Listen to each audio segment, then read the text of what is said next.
did you know about Austin before you came? I didn't even know Austin existed Mhm. before I moved here. I just blindly came to start a life because, I didn't have an adult life in Los Angeles. I was 22 at the time. Mhm. And so right into university after high school. And so I really didn't have much of an adult life there. So I didn't know any better. I didn't know I was supposed to stay there and be an artist. Well, you But found yourself pretty quickly involved in some of the music scene, and certainly I know you did a lot of research with albums and listening to vocalists. And yes. how did you find your way? How did you find, no pun intended, how did you find your voice in Austin? Well, when I decided that I wanted to sing, I I asked whom should I talk to you know to validate my voice and start my career. And so people pointed me to Beulah Agnes Curry Jones, Dr. Beulah Agnes Curry Jones over at Houston Tillotson. And I went to talk to her, and she had me sing for her. And she was so very sweet. And she said, "Well, there's really nothing more I can do for you with your voice, but get yourself a repertoire and learn 10 to 15 songs really good and learn how to perform those, and that'll get you started." And that's all she said. And then so that's when I started. I noticed the library had albums, and so that's when I started going to research albums. I knew a lot of songs already because my mother played them around the house. What drove me to the library was my curiosity of who Billie Holiday was, because I only knew Diana Ross in Lady Sings the Blues. And so I said, well, let's see who this Billie Holiday is. And it was so different, but I loved it instantly. And then I started looking up Ella Fitzgerald, because Ella Fitzgerald is sort of the standard that you use to learn songs, because she sings them at least the first time through. She's going to sing them straight, and then she's going to go off. But so you can learn, the melodies. And, I learned so much. I was listening to so many. And so I learned how to sing. Basically, my maturity came from singing with along with those records of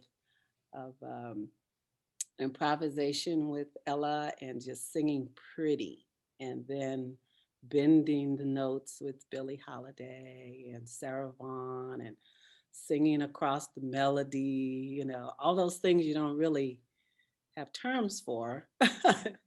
They're just stuff you've learned through experimenting with your voice. And so I learned all those textures from them. And then, after a while, you kind of start going off on your own and trying to develop your own style, consciously or unconsciously. How did you meet Dr. Polk?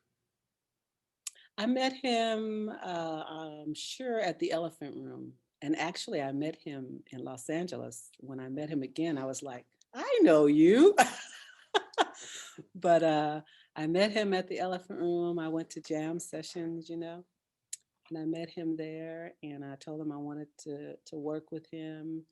And he said that I needed to go and invest in a PA. So he's the one who told me that I needed to have my own professional equipment and my own mic and PA. And that was probably about 86 or something, 86, 87. I met him. And so the rest is, I don't know when that was, but early. It's like when the Elephant Room first opened, they were there, and I Hmm. met him. And so I was always looking for validation from him, but he would never give it. He wanted you to believe in yourself. So I would say, well, should I do this a certain way? He said, well, however you think you should do it, that's how you should do it. So he also taught me that in music, there are standards, but there are not too many rules. you know, don't don't get rules. Don't be locked in by rules, because just do your thing, and that's the rule. There's a Mhm. phrase that's used in your biography that's called the artistry of vocal jazz. Uh-huh.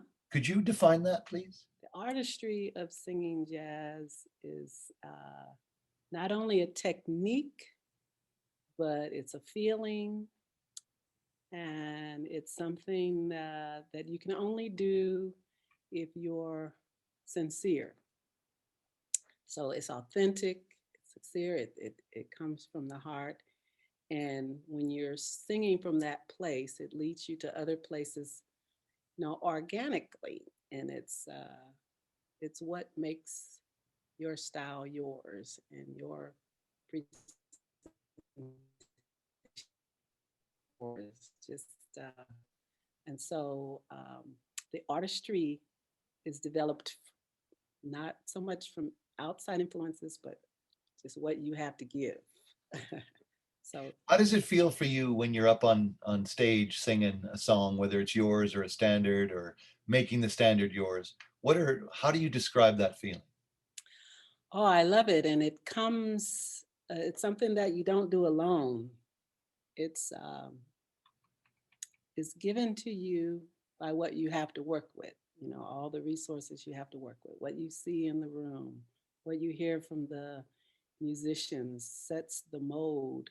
And it depending on how you woke up that day and how you feeling sets your tone. And then if the music is just right and you can lay back in it and just let things just happen, then that's the best. Otherwise, I'm thinking about it and deciding, what to do, and it might be something I've done before.